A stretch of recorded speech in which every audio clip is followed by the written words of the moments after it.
मूर्ख मित्र। बहुत समय पहले की बात है। एक राज्य में एक राजा का राज था। एक दिन उसके दरबार में एक मदारी एक बंदर लेकर आया। उसने राजा और सभी दरबारियों को बंदर का करतब दिखाकर प्रसन्न कर दिया।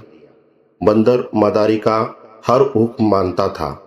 जैसा मदारी बोलता बंदर वैसा ही करता था। वह आज्ञाकारी बंदर राजा को भा गया।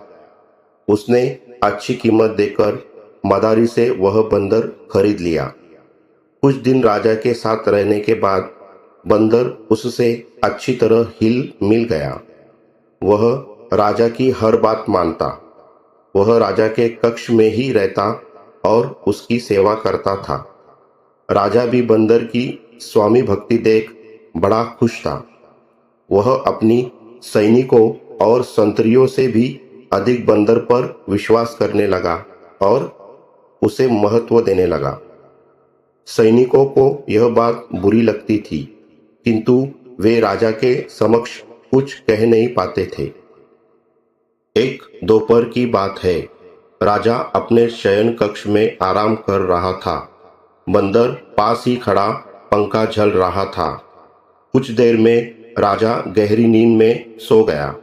बंदर वही खड़े खड़े पंखा झलता रहा। तभी कहीं से एक मक्खी आई और राजा की छाती पर बैठ गई। बंदर की दृष्टि जब मक्खी पर पड़ी, उसे हटाने का प्रयास किया। मक्खी उड़ गई, किंतु कुछ देर पश्चात पुनः वापस आकर राजा की छाती पर बैठ गई। पुनः मक्खी को आया देख बंदर अत्यंत क्रोधित हो गया। उसने आव देखा ना ताव और पास ही पड़ी राजा की तलवार उठाकर पूरी शक्ति से मक्खी पर प्रहार कर दिया। मक्खी तो उड़ गई, किंतु तलवार के जोरदार प्रहार से राजा की छाती दो टुकड़े हो गई और राजा के प्राण पखेरु उड़ गए।